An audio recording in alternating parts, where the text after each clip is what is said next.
আসসালামু আলাইকুম এভরিওয়ান, আশা করি সকলেই ভালো আছে। এসো ইংরেজি বলতে শিখে আমাদের এই ক্লাসে সকলকে স্বাগত জানাচ্ছি। আজকে আমাদের টপিকটা হচ্ছে যখন আমরা কোনো সমস্যাকে আমরা না বলবো, অর্থাৎ ওই কাজটা করতে আমার কোনো সমস্যা নেই। অর্থাৎ এরকম হয়, আমার হাঁটতে কোনো সমস্যা নেই, যেতে কোনো সমস্যা নেই, তার সাথে কথা বলতে কোনো সমস্যা নেই। এই ধরনের বাক্যগুলো আমরা কিভাবে ট্রান্সলেশন করতে পারি সেই বিষয় নিয়ে আজকে সহজভাবে আলোচনা করব। দেয়ার ইজ নো ডিফিকাল্ট, আমাদের স্ট্রাকচারটা হবে দেয়ার ইজ নো ডিফিকাল্ট, কোনো সমস্যা নেই। দেয়ার ইজ নো ডিফিকাল্ট এর বাংলা অনুবাদ হয় কোনো সমস্যা নেই। এরপর আমরা একটা ইন ব্যবহার করব, এরপর আমরা ভার্ব ব্যবহার করব, অর্থাৎ ভার্বের বেস ফর্মের সাথে আমরা আইএনজি যুক্ত করব। যদি বাক্যটাকে একটু বড় করতে চাই তাহলে সেই ক্ষেত্রে আমরা এক্সটেনশন করব, অর্থাৎ বাক্যটাকে আমরা বাড়িয়ে নিতে পারবো। আমাদের মূল স্ট্রাকচারটা হচ্ছে there is no difficult, there is no difficult, এরপর আমরা বসাবো ইন, এরপর আমরা ভার্বের বেস ফর্মের সাথে আইএনজি যুক্ত করব। দেখি তাহলে, তোমার সাথে কথা বলতে কোনো সমস্যা নেই, তোমার সাথে কথা বলতে কোনো সমস্যা নেই।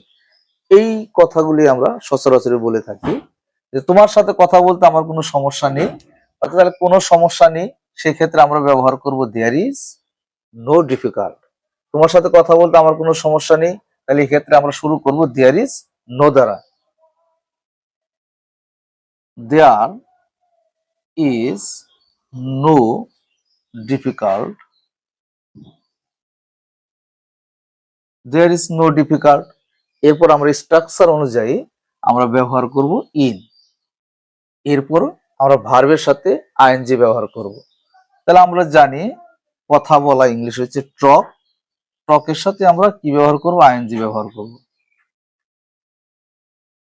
টকের সাথে আমরা আইএনজি ব্যবহার করলাম।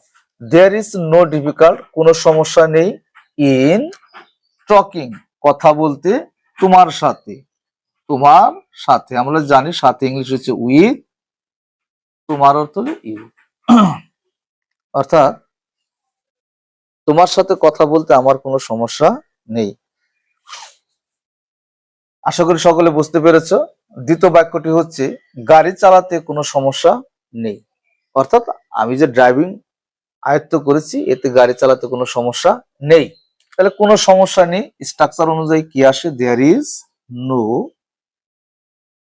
দেয়ার is no difficult,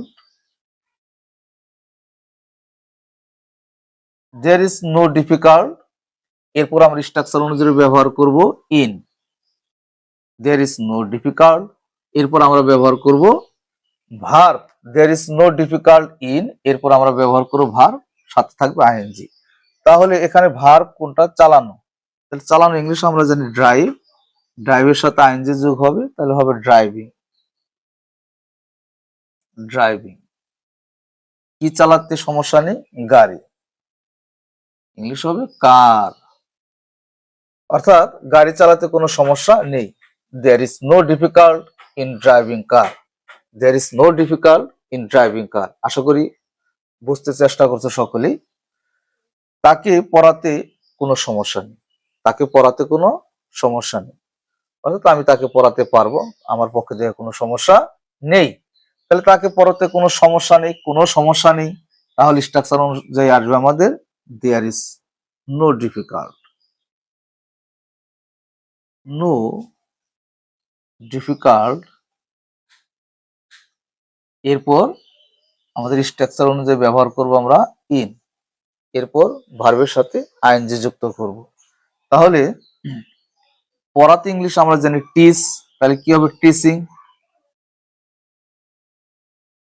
teaching.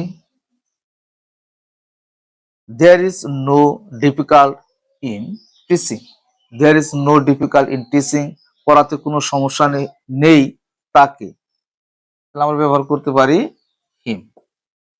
There is no difficult in teaching him, অর্থাৎ তাকে পড়াতে কোনো সমস্যা নেই। এইভাবে আমরা এই একটা স্ট্রাকচারের মাধ্যমে আমরা অনেক অনেক দৈনন্দিন জীবনে প্রয়োজনীয় ইংলিশগুলি আমরা বলতে পারি। ধন্যবাদ সকলকে।